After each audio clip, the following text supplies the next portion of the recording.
Hey everyone, welcome back to the podcast. Today we are going to be finishing up a bit of a conversation on suffering, but going a bit further into a hero's journey here. And I mentioned this last week.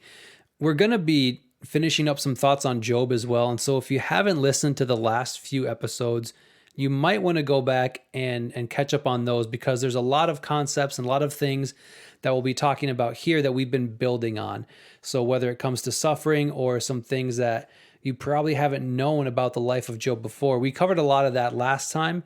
So again, you might want to catch up on those episodes before this one. But if you're just one of those people that likes to dive into the deep end and then swim back to shore afterwards, feel free to keep listening on. I know we have a lot of new listeners coming in too, and so we want to welcome you guys and let you know we appreciate you listening in. And so we're going to get right into it. This has been a fun journey for us going through a lot of this topic line because we've talked about this for I forgot how many years. This subject matter keeps coming up and interesting in just our culture, in our world, and even in our belief systems, how we have come up with ways to distinguish what God is doing, what's our responsibility, and I'm hoping that we get off of the big chessboard that God is just maneuvering us as pieces and pawns in a big game.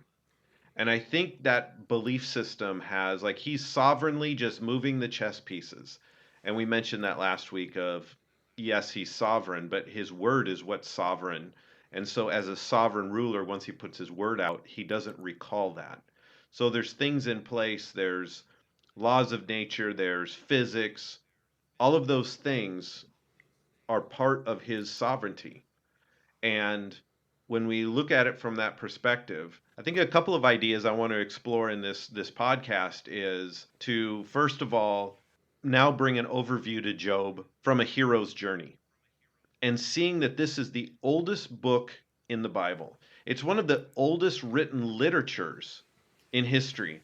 In fact, it is one of the oldest dramas that has ever been written in the form of a story, like you're watching a movie, versus a first person articulating the events taking place. It's really an important book. And as we've kind of gone through this and after studying through it, it really is the picture of transformation, the hero's journey, the deep desire of a person's heart being revealed, and what is the end result of that. And it gives all the dynamics of world at war, things that are against us, what's happening to us, and depending on where you're at in life, you can extract many different things. But if we can get the bigger overview of what the point of the story is, and we look at it as a hero's journey, it really will. You'll see this type and shadow all throughout the Bible, and it is a very powerful description. I want to add real quick before we move on to it that whole perspective shift of we're removing this idea that we are just pieces on a chessboard that God's moving around, and we're removing that idea from the story of Job as well, because you can't have that perspective and come to a realization of what we've been talking about for a long time, these ideas of identity, strength, courage, and influence, which for those new listeners, those are the four pillars that all of this is built on. And we've talked about that in a lot of podcasts in the past, and you can check them out. But the more that we've looked at the story of Job, the more I've seen those characteristics in him. Those four pillars: identity, strength, courage, and influence, which is a very different thing when you look at him as a hero on a journey with those pillars versus him being a pawn that's moved up here and then moved over here, and he doesn't get to know what or why, and he's just going through pain and suffering because the chess player wants it so and deems it to be so.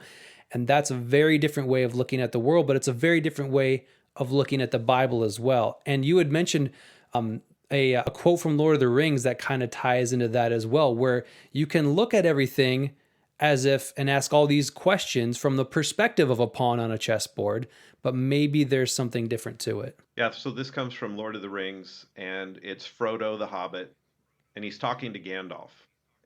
And he says to Gandalf, I wish the ring had never come to me. I wish none of this had happened.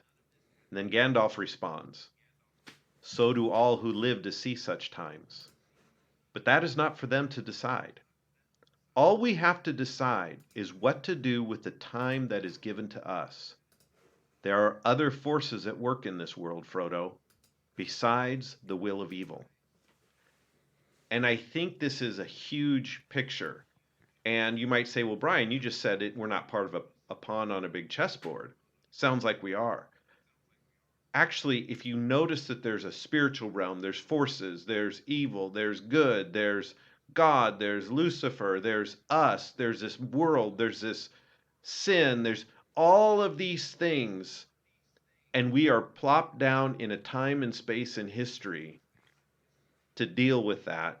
And we have a purpose and we have a destiny within that. And it has an effect on all those different realms based on our response. And it puts it back to the individual. And I think we see that in the book of Job versus trying to who's to blame, right? Because isn't that what we do when something goes wrong? Who's to blame for this? Yep. And you could say, well, I'm to blame. Okay, that's partially true. You could say God's to blame. Well, you could probably make some theoretical argument that it is. It wouldn't be accurate, but you could say, well, he wouldn't, had he not made me with free will, or if he had not made me, I wouldn't be in this mess. Okay, so you can find blame there. You could find blame on your environment. You could find blame on where you were born. You could find blame on anything to justify your misery. In fact, we live in a world right now that is spending more time finding a reason and a justification to blame someone else for the suffering that we're experiencing. Now, are you saying, Brian, that all of it's my fault? No. In fact, a lot of it has nothing to do with even your actions. It's just the fact that you were born into this fallen world. But finding a way to curse another man or to curse God or to curse another group versus finding out who you are in the middle of it and letting what you've been designed to do to affect that and to rise up. I think that's the bigger picture here. And we could spend a lot of time on scriptures trying to pull that in, but let's just be quiet for a moment and be honest with yourself. In your heart, you know there's something more. In your heart, you know that some have built a world of safety and security, and we don't want that broken. Some have lived a life of victimization for so long that they're just lashing out at the world around them. But if we could take a different heart of our identity of who we actually are, who we are born into when we believe in Jesus Christ, and what wants to come out, this is the hero's journey. And so the word test is very interesting because it's like we use that, well, God's just testing me, or he's just doing this to bring out gold in me, or whatever. That would be a misnomer because, again, I mentioned, I think a couple podcasts ago, if suffering brought out good in people, we would have the most glorious planet. It's not a true statement. Problems do not bring out what you are. What you are facing those things is what emerges, and part of you will be shaved off in that rock tumbling experience, but it's not really you anyway. The real you is the thing that emerges in that.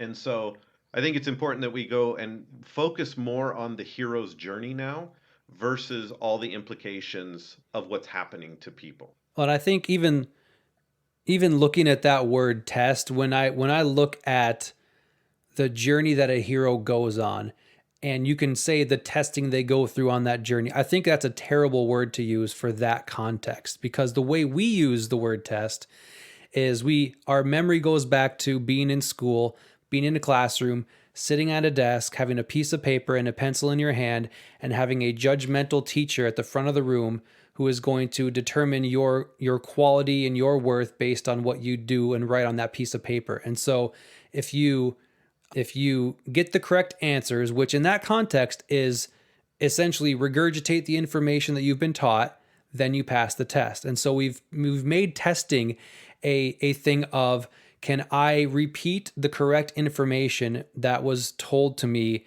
in this box and in this perspective, instead of seeing a journey of a hero that goes out and confronts things because they are a hero. That's what we see in Frodo actually going out into the world. But we've kind of looked at a test where we've looked at ourselves as the kind of people that are supposed to just stay in Hobbiton, in the village, and just kind of clean our house, mow our lawn, and do our thing.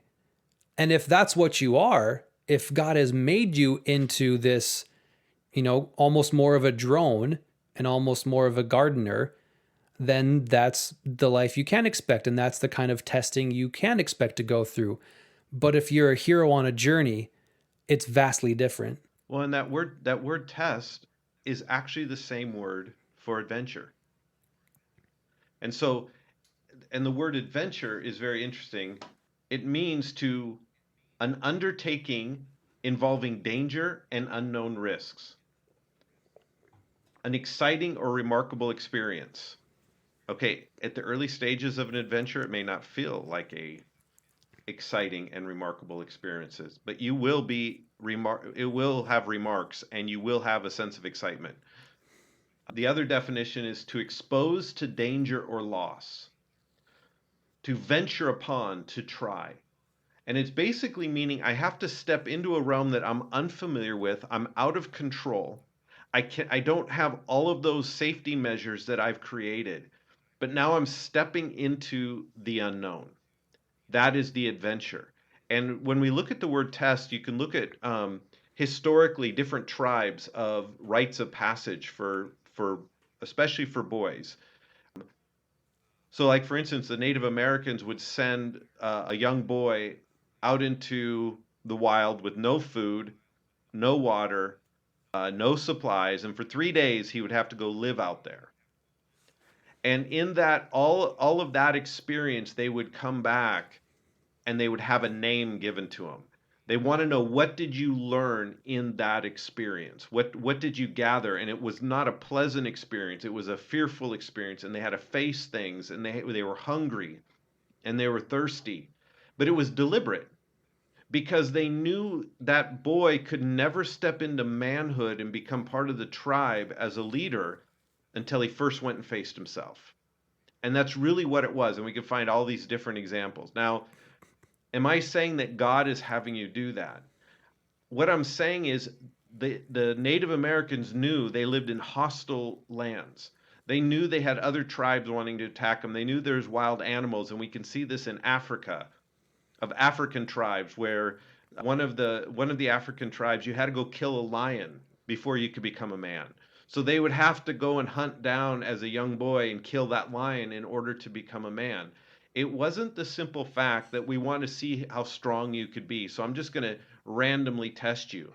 They knew without this inner core conviction of facing these things, they could not survive in the world that they lived. So they were testing and bringing out in them the thing necessary to survive as a group and to survive as a people. Well, and I think it's important to point out that it's not that even in those situations, they didn't conjure up lions as if lions did not exist before. They did not conjure up storms and hail and lightning strikes and ferocious animals as if they didn't exist before. They were in a world that was already like that.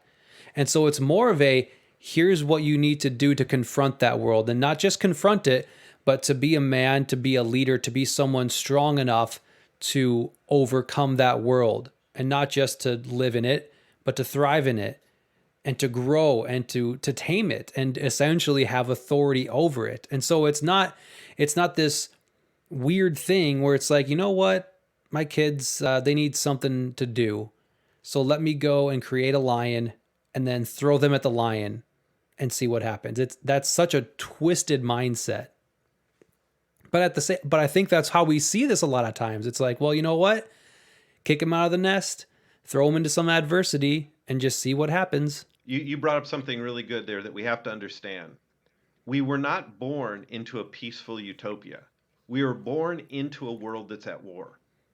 And I don't mean necessarily physical war, yet some have experienced that. In fact, many in the world are actually born into that type of conflict. But you're born into a conflict. And there comes a point where you start building and you start growing and you start establishing certain processes of who you are, that you find a sense of peace in it. You find a sense of success, or you find a sense of control of that. But something deeper is wanting to take you further, but it's wanting to take you further. And when I say something deeper, God is doing something in you, drawing you out into another adventure, drawing you out into something further than yourself. Now, don't define that by, okay, I guess I have to be some explorer and go to the moon or go do something, quote unquote, what we would define as heroic, because heroes don't know they're heroes until someone else writes a story about them and says that they're heroes. So it's not something that you're not striving, I need to become a heroic. It's the fact of Right. we need heroes, but there is a process to it. So there's first recognizing of what you are. And then there is a recognizing that you have an enemy, you have a hostile world, you have forces that are against you. And that could be in the business world. It could be you're a school teacher and you finally start knowing I need to go a different direction and take a stand on something. And you do, and the weight of everything comes against you. That's stepping into a heroic journey. It could be I need to step back from something. The mainstream wants me to go this way. This is the process. And I step back from it and go a different direction. That's a hero's journey. But there's places that God speak into our heart. But the place that actually produces the most sorrow is when we actually have to come to grip with an inner thing, where you really are facing who you are to the world around you. And a lot of times we want to avoid that. And a lot of times we ignore it, and sometimes we don't even know that there's anything to face till you finally push yourself, or you step out far enough away from what you know into the unknown, and all of a sudden who you are starts, things you didn't even know about you start emerging, and that's what is being faced. Well, and wouldn't you say that that is Job's journey as a hero too? Even though we haven't really focused on that in church history when we look at Job. We haven't looked at his journey. We kind of show up in his story in the middle of it, and we come away with it, I guess, with an incomplete perspective, because there's a lot in his story, as you and I were talking about, in the middle of the book, in the mid and later chapters, where you see that it's not as if he was just going along his business and then the enemy showed up and all these things happened. He had an identity before that all started. His journey had started long before. His perspective of God had started long before that, and he had walked that journey quite a bit already to this point, and then the adversary comes against it. And I think we overlook that at times, but there was a foundation there. There was a belief system. There was an identity. There was strength in him already and active, and that's what attracted the adversary in the first place. But it's not as if he just was this blank slate and God decided to toss him out there. He actually had that entire journey path that you were just talking about, right? Absolutely. And I think when we're quiet, think about the movies you like to watch. Think about the stories you like to read. There's something that draws us into a story. I in learning how to write and trying to become a good writer, I've listened to writers talk about the process of writing a story and how it needs to captivate, and there needs to be a certain type of character, and there needs to be, they call it a character arc. So you have all these different characters. There's this something that they need to go face, but here's the breakdown of the elements of the character's journey. So the hero's journey starts with an ordinary world, and then someone is drawn into an adventure, or called into an adventure, or is challenged into an adventure. It's called a test. Same word for test. And at first they refuse. I don't want to do that. It's kind of like Frodo in Lord of the Rings. I don't want to leave the Shire. We've lived here peacefully and happily for so long. It's not till the end of the movie that you find out that evil wants to destroy the Shire as well. They just don't know it. So it's lurking. It just hasn't approached them. That's a huge point. We'd have to spend more time on that another day. But we have this illusion that if you don't go into the journey, you're safe in the Shire. Things are fine. Just keep the peace. Don't disturb things. Don't ruffle the leaves, and things will be fine. That's not the case. You will be destroyed if you don't engage with that journey. As peaceful as your world seems around you and as insignificant as you think you are to the rest of the world, it will be destroyed because there is an enemy. Just like the story we talked about at the beginning of the last podcast of the girl that's dealing with all the arthritis and everything suffering, and what her father tells her, that you can make this a whole lot worse. And go back and listen to the quote. I don't have it up in front of me, but you can make it a whole lot worse if you start finding excuses to why you can't move forward versus looking at it as something keeping you from moving forward. And if you can't do something, you just can't do something, but don't find a reason why. I think that's just a really powerful statement. So even as they're going through this ordeal, so there's things they face, there's ordeals they go through. They have so many people are coming against them, but there's always like this mentor figure that tends to rise up to help draw them on into it. There's something that helps them navigate that idea.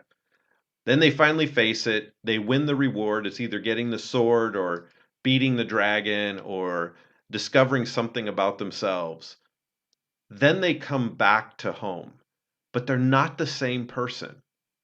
Something's changed, transformed inside of them, and they actually bring life and they bring hope, but they're different. They're not what they were when they went in, but yet what you find in them at the end is what was always in them at the beginning. But they just had never let that out. And so this is the picture of the hero's journey, and it has to do with facing something.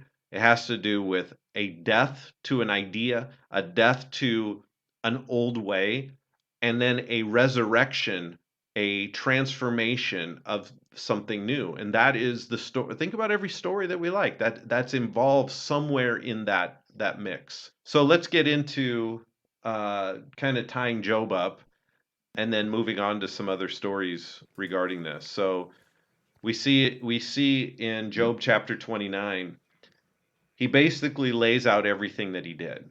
He was a righteous man. He went to the city gates and he would sit there. And even the kings and the princes would come for his wisdom. He was a wise man. He pled the cause of the fatherless. He pled the cause of the poor. He pled the cause of the widow. People would be silent when he spoke. Even if they didn't like what he said, it was like dew on their heart.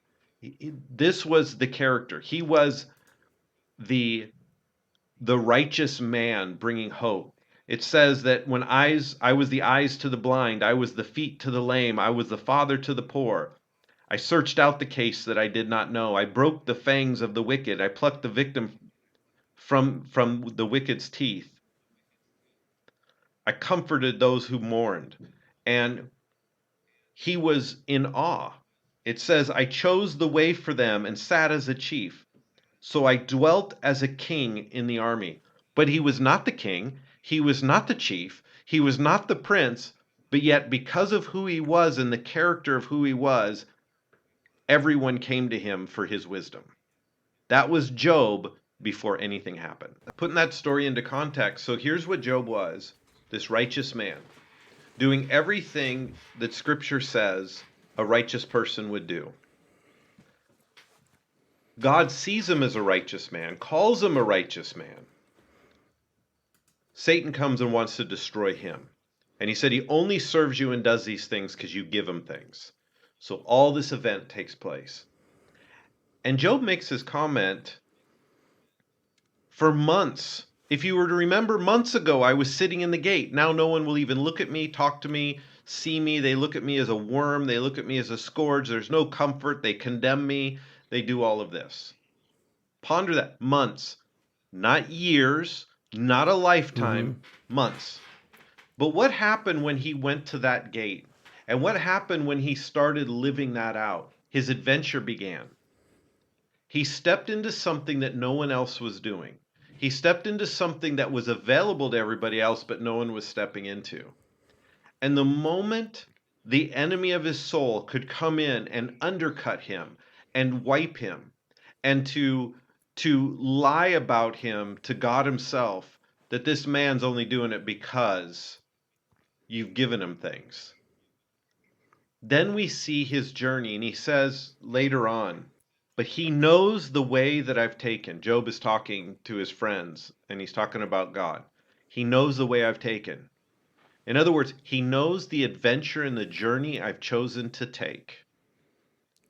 When he has tested me, or when he has brought me through this adventure, I shall come forth as gold.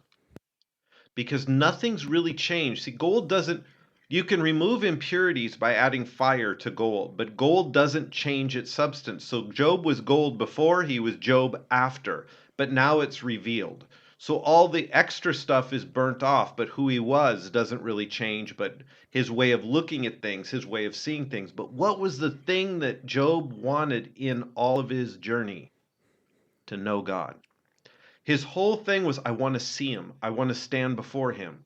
Not in a sense that I'm better than him, and not in a sense of arrogance, in a sense of a true heart that's deep in all of our hearts, because we never know who we really are till we know our Father. He wants to know his maker, not know about him, not know the processes about him. That's what he wants. And in this journey, he feels like the farther the closer he got to knowing God, the farther away it just seems darker and darker and darker. And that's what is being tested. This is what the dragon is doing to Job during this whole process. So that would be the testing phase of the adventure. And that, like you said, is really a critical part of the hero's journey. And to me, it's worth reiterating. I think I mentioned this in the last episode, but how this whole section of it starts. But again, Job's journey had started before this. His desire to know God and have that relationship with him started before all of this, before the events took place. So that was already part of his journey and part of his process, which when I look at that and when I look at the things like that he starts saying, this is like a New Testament believer wanting a relationship with God, understanding that there is a redeemer, that there is redemption, that he even mentions things that point to eternal life. He mentions all these things. So and he's desiring this relationship, and that's the status beforehand. And then an enemy comes in and is jealous of that and wants to defeat this hero. And whether that's bringing them down or warping their relationship with God, whatever it takes. Because as we mentioned last time, when he comes and says, it's the coolest thing to me in this entire story. When the adversary comes to God, God says, have you set your heart on Job? It's not, have you seen this guy over here? And God's not trying to raise up his champion. He knows that the enemy has his heart set on the hero, on destroying that relationship, on bringing that hero down and stopping their journey, stopping the heroics, stopping everything that's going on. Because as you had said, Job was approaching things that no one else was. It's a lonely journey at times too. That's why we see all his friends around him that think they know what's going on, but they have the wrong perspective. They're not engaging in the hero's journey like he is. They're of a different mindset. And because of that, they bring their opinions, they bring their influences, and they bring their way of doing things, which every hero faces. And I mean, you can call them friends, but they're not very friendly during this whole ordeal. But he's going through all of this as the journey. I think it's fascinating. One of my favorite authors is John Eldridge, and he said, before I'll listen to someone, this is going to be kind of a misquote, but this is how I read it. Basically, before you speak to me, I want to see your scars. Scars are not wounds. Let me just define that. A wounded person is still bleeding, they're still in pain, they're still hurt. A scarred person is someone that has gone through something, it's healed properly, but there's a remnant of a memory that was there, but it's healed. And so, Jesus, I think it's fascinating. The first thing the disciples want to see is his scars. Mm-hmm. And because the scars show you're the one who went through this, and you're the one who had victory over this. You're the one who completed this journey. And so none of his friends had scars. And it's funny how we get so much counsel from people's theoretical wisdom about how to handle something, but they have a lot of wounds. A lot of people with Mm-hmm. wounds come and advise us. Yeah. Wounded people are not the place you want advice from. You want people that have been healed from their wounds. They went through similar stuff, they may have gone through worse stuff, but they've seen the victory on the other side and they share the scars of the victory, not of the wound. Like, this is a principle in virtually, maybe not just virtually, every area of life. Why would you want to take financial advice from someone who is broke and has been broke their entire life? And yet they're the ones that are most likely to give you financial advice. We have everyone's a Monday morning quarterback, everyone's an armchair quarterback, everyone watching from their screen at home with the 10 different camera angles knows what kind of audible should have been called in the football game.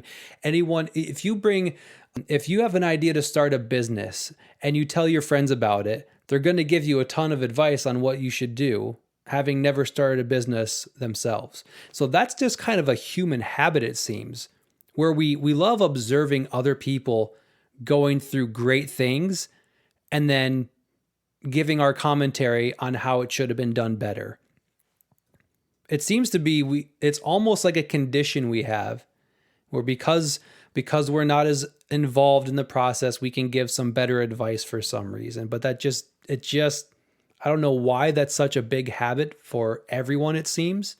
And yet it's such a bad idea to follow that. It kind of ties into this Theodore Roosevelt quote. It says, "It is not the critic who counts, not the man who points out how the strong man stumbles, or where the doer of deeds could have done them better. The credit belongs to the man who's actually in the arena, whose face is marred by dust and sweat and blood, who strives valiantly, who errs, who comes short again and again, because there is no effort without error and shortcoming, but who does actually strive to do the deeds, who knows great enthusiasms, the great devotion, who spends himself in a worthy cause, who at the best knows in the end the triumph of high achievement, and who at the worst, if he fails, at least fails while daring greatly, so that his place shall never be with those cold and timid souls who neither know victory nor defeat." That's who you want advice from. So what he's saying is, don't listen to all the other advice. But in this journey, in this dialogue that Job is having, this is what a hero ponders. And again, you don't know you're a hero till someone else tells you you're a hero after you're dead. It's not like, okay, I've arrived at hero status. We're not looking for a status. I'm here to say, if you're born again and desire to know God, there's something heroic that's birthed into your heart. His spirit is in your heart, and it's taking you someplace to a position beyond where you're at. That's the joy. That's the eternal thought. And like you brought up with Job, he saw eternity. He talked about his Redeemer living.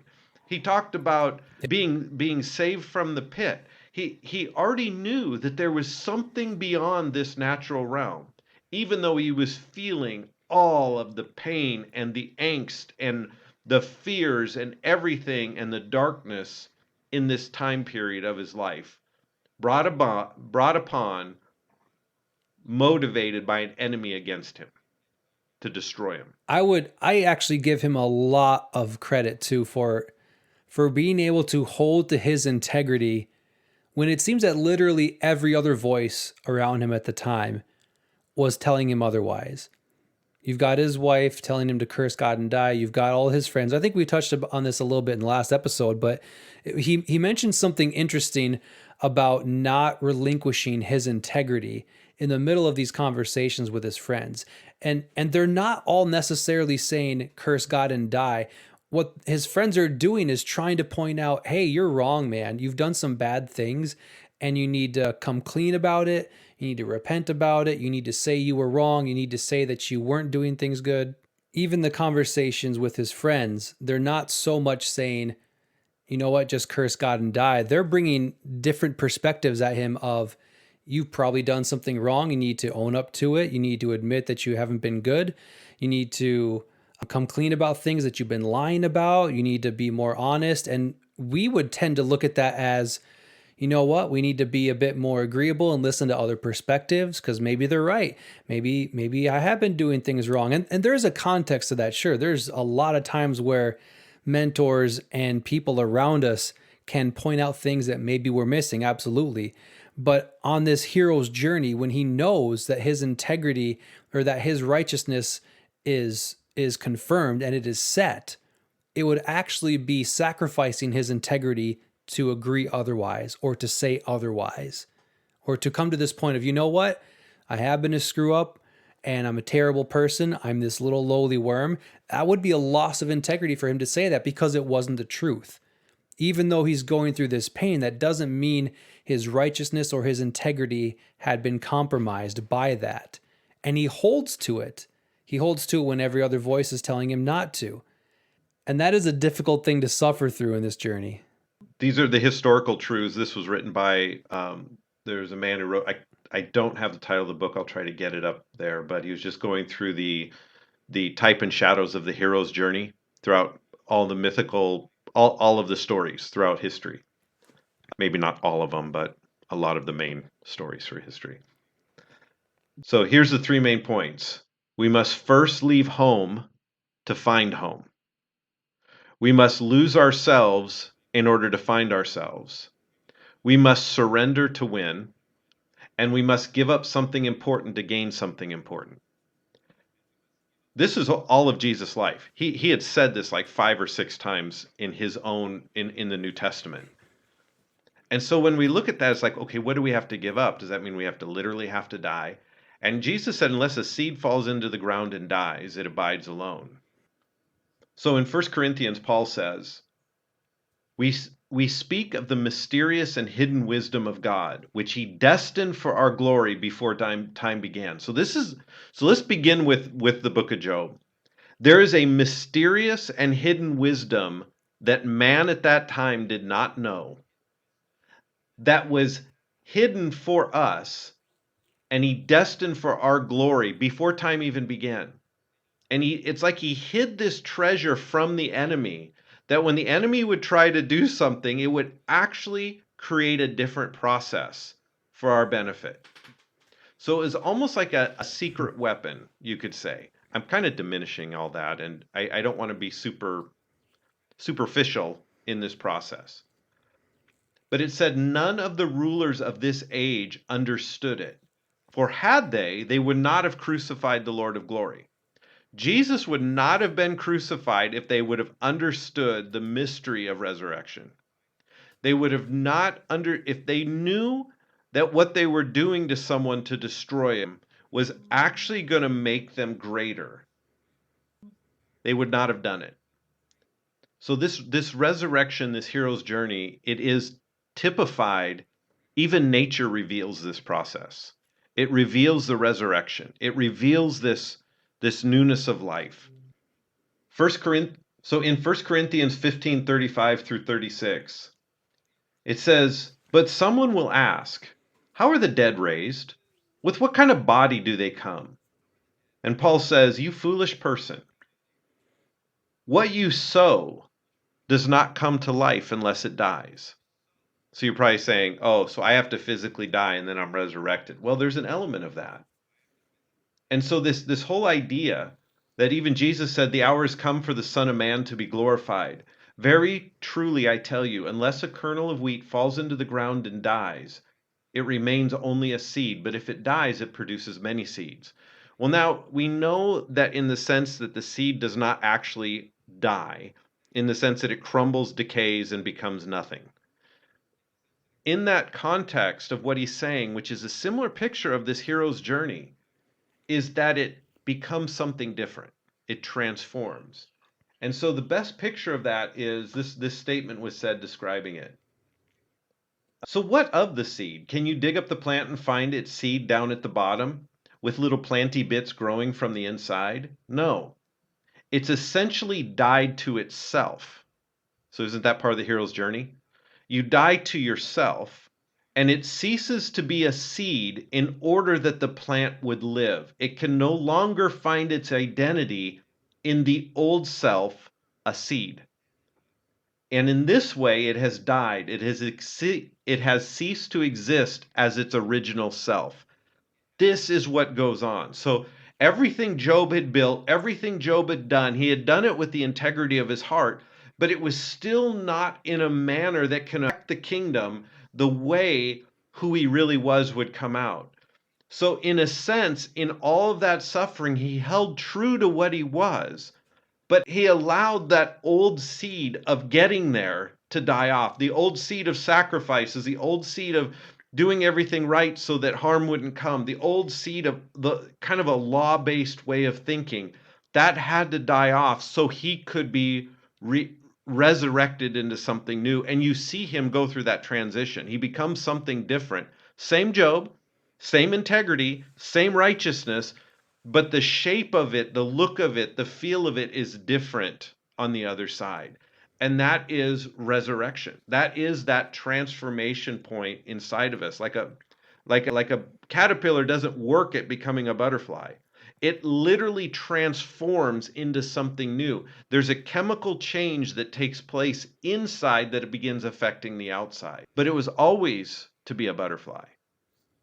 And some of you may say, oh, this metaphor sounds really nice and wonderful, so all my suffering is to make me become a butterfly. No. What you are that you're emerging is bringing you into a conflict that what you are cannot deal with what is in front of you. So there's something inside that begins to emerge.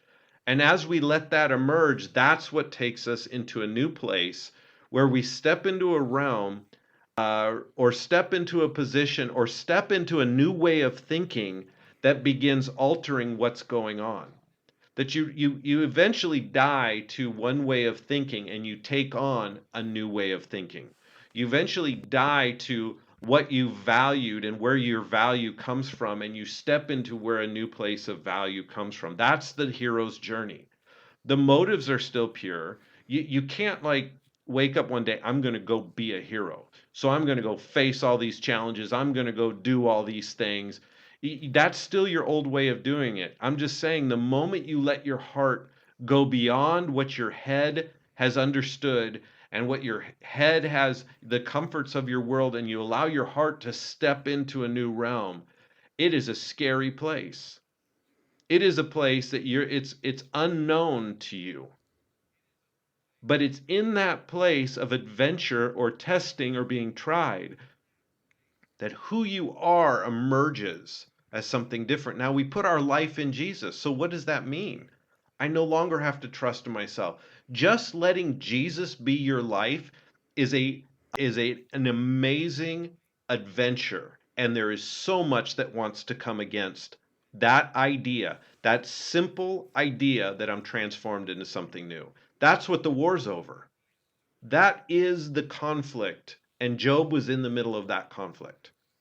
That's what came after him. And if we could see that picture, and it could be applied in any area of life, and it doesn't mean, great, now that I'm going to want more of God, my life is going to go to hell in a handbasket. No, that's why we see the other side of Job. Look if you're willing to step into that journey, but then some are saying, so Brian, you're saying I should willfully just step into conflict. I should embrace problems coming my way. I should look for them. Like that's the thing that's going to make me. No, those things do not make you. But part of you will be left behind in those things if you allow it to come forth. And you know what? You don't even have to look for it because it's coming, or it's already come, or you've already coped with it, or you've already kind of overcome it. And just because you overcome doesn't mean problems don't still happen. No, but your perspective of those problems radically change. Who you are to those problems radically change. That's the whole pillars of identity, strength, courage, and influence. Changing who we are to the problems that we face in the world that we live in. That is the key thing. And I cannot tell you how much and how powerful that idea is, because then you can deal with it. You can handle it differently. You can bring wisdom to other people. You can bring a hand. You can help the blind. You can help them walk. You can help them go. Everything is about that. I shouldn't say everything, but when you look at historically and you look at scripture and you look at the patterns of the journey, it can happen in a short amount of time. It does not have to be 40 years of wandering through the wilderness. God never wanted the children of Israel to wander for 40 years in the wilderness. They wandered for 40 years in the wilderness because they didn't want to believe they could be something different to the enemy. That's why they wandered. It was a short journey. It could have been 2 weeks. And if they would have just said, you know what, we trust what you say we are, we'll go deal with the enemy, go to war, they would have had the land. And guess what? You would have had no 10 commandments. You would have had no, all of this would not have even been a part of their journey. But they could not see themselves differently. This is what is painful. And Job did. He held to his integrity, and his friends were trying to strip it away. And he rose to the occasion, and he became something different in the end. And isn't that one of the biggest deceptions? So what you touched on there, we tend to shy away from the suffering of the hero's journey because of the suffering, because of how difficult it will be. And we don't realize that the alternative is not to just peacefully live where you're at. The 40 years in the wilderness of toiling and working and depression and sadness and fear and cowardice and all of these things, you can suffer through that. So really it's a matter of you're going to suffer, but you get to choose whether you suffer on the hero's journey or whether you suffer as a slave in the wilderness. Because there's not, you don't get to start with a utopia of, well, we're just on this oasis and everything's okay. And so I can either step out there or not, if it's comfortable. That's not the situation. The situation is you're in a world that's at war. The war isn't against flesh and blood, but it is against the principalities and the powers and all of these things around us. So spoiler alert, you're already in war. The only question is, how are you going to approach it? And it's, again, this is not a perspective of, all right, put your cape on and put your hero mask on and do something heroic. You know what? Finally post that article on social media. Finally take that step and do this. It's not throw your cape on and become a hero.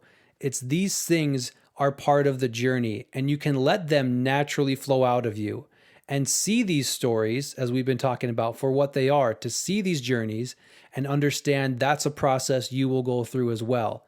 And it's amazing and it's worth it. You hit several great points. And being grace ministers, a lot of times, the moment you bring up a hardship or something you have to face, I could be challenged. Well, Brian, I thought you were a grace guy. I thought God already took care of all this. I thought God already handled all this. He did. Our role is to step into what he's seeing and believing it from the perspective that he believes. That right there is going to go against every old way of thinking that you've ever had. That right there is by definition suffering. There is a cost to believing the way he believes. There is a cost to standing true in, I am righteous because of what Jesus said. And then things go on, and listen to how your friends say, but I'm righteous. You're self-righteous. You need to be humbled. God is humbling you. Think about all of this. This is what Job is in the middle of going through. Remove the loss of all the things. Because Job actually didn't care about all those things. He cared about his family, but he didn't care about all the things. Job's friends spent their time condemning who he was. That is suffering. So the idea that God's grace, it's not by our works, it's not by our effort. He just loves us and he gives us his righteousness. He gives us his grace. He makes us holy inside. He's the one who defines us. He's the one who does those things. But then when you're walking out in life and you're facing things and God's speaking to you, hey, just remember who you are, you're my child. Just remember who you are, you're my child. And everything around is saying, no, it's not true, and there's something wrong with you, and someone's to blame, and we need to do all these things. And then you have to stand alone, and he keeps speaking that to you. That is suffering in choosing to believe one way of thought or another. So it doesn't have to even be physical things happening to you. I absolutely believe in healing. I believe in God's provision. I've watched it happen so many times. You can never take that away from me. But the fact that I'm in something or something's coming after me, it may not come after me in those areas. It'll come after me in another area where I've done my works to protect so I don't have to deal with that. And then all of a sudden my works don't suffice, and now you're back to suffering. And again, suffering is tied to the word passion. The moment something stirs in you beyond where you're at, that by definition is suffering. Even in Proverbs, it says, wisdom, excuse me, it's Ecclesiastes, wisdom makes the heart grievous. The more you know, the more you understand, the more grief, because you're going to see the violence of man. You're going to see the wickedness of man. You're going to see the wickedness in the world. Your eyes are going to be open more, and it's going to bring more grief. So the opposite of suffering in the Greek is apathy. Don't feel anything. Remember, we talked about that. Just don't feel anything. Now I don't have any suffering. Yep. So again, let's don't look at suffering as the key factor. Let's just look at it as repentance and transition, or transitioning, or changing our way of thought, or choosing to believe the one you fear versus believing your fears. It is just a change. That is the suffering, and then allowing that to work its way in you and walking that thing out. And your end, consider the perseverance of Job, as James says, at his end. Not his beginning, not his middle, but his end.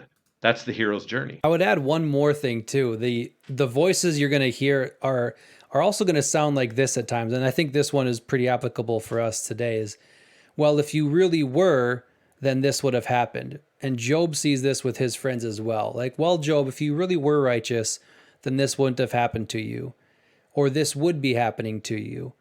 And it's real easy to get caught in trying to defend a position when those things come up. Trying to defend ourselves, trying to defend our spirituality, our identity, and all those things. But you don't need to defend yourself on that, because you're not the one that made you who you are in the first place. And at the end of the day, it's easy to become bitter at those people too and start seeing them as your enemies, especially when you're in those arguments. But at the end of it, I think we've touched on this before, but God is pretty upset at Job's friends at the end of this whole story. But he doesn't say, I'm going to kill them, and Job, you pick up a sword and go slaughter them. There's actually mercy for them in the end too. And I think that's something to keep in mind, is in the journey, it's very easy to get sidetracked in missing, for one, who the enemy is and where to direct that passion. And we don't want to direct it at people, because people aren't even the people that are misguided, that are saying the wrong things, that are throwing the wrong stones and all those things. Those people are not the problem. They're not the enemy. And if you can hold off on attacking them, then at the end you can actually be part of the redemption process to bring them some peace and some grace. Absolutely. Just like Job, he became the advocate for his friends. And I think that's just a really, we talked about that in the last podcast of how powerful that was. But I think in this journey, I just want to, maybe we just close out. This might be a little bit of reading, but I want you to hear Paul's heart. I want you to hear him as a father speaking to you, as a mentor in this journey, and wherever you're at in the journey. And again, there's some people who just live free because they've understood a lot of these truths. They've transitioned. Their scars are healed up and they're beautiful. And they don't look at themselves as heroes, but they are heroes.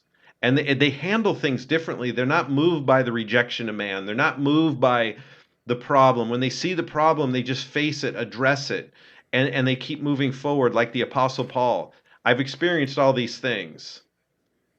Yet the one thing he pursued is to know him, to know him, to know him. Like that's what he wanted. It's what Job wanted. And he finally got to meet him. And when he met him face to face, it changed who he was. This is really what our heart's desire is, for the child to come back to the Father, that we could see the face of our Father so we can know who we are and know how he thinks of us and know what he believes in us. That is what the enemy is after. He does not want you to see and experience who you really are. That's why through multiple of his friends, a spirit comes to Job's friends, one of his friends, and then he starts saying, if God doesn't even consider his servants, and he looks at the angels with error, and then he looks at man, you're just the basic scum of the earth, you're nothing. Like, think about this whole, I'm going to strip you down to nothing. Now, man without God is, in a sense, in their fallen state, is nothing. But yet he was valuable enough that God would really willing to ransom himself to redeem them. So the enemy's the one always trying to make you lower. You are incomplete without him. You can never know him without Jesus. But once you do and you take that, he brings you into that place to know him. But I'm going to close with this. The most famous misquoted writing of Paul. And I want you to hear it Hmm. as a father speaking to their son or daughter getting ready to launch into this world and facing things that they didn't know they would have to face, almost like Rocky speaking to his son. If you know what you're worth, then go out and get what you're worth, but you got to be willing to take the hits and not point a finger and blame this person and that person. Cowards do that, and that's not you. So I want you to hear this as Paul speaking to us as a father figure. But we speak the wisdom of God in a mystery, the hidden wisdom which God ordained before the ages for our glory, which none of the rulers of this age knew. For had they known, they would not have crucified the Lord of glory. But as it is written, eye has not seen, nor ear heard, nor entered into the heart of man with the things which God has prepared for those who love him. But God has revealed them to us through his Spirit, for the Spirit searches all things, yes, the deep things of God. For what man knows the things of a man, except the spirit of the man which is in him? Even so, no one knows the things of God, except the Spirit of God. Now, though, we have received not the spirit of the world, but the Spirit who is from God, that we might know the things that have been freely given to us of God.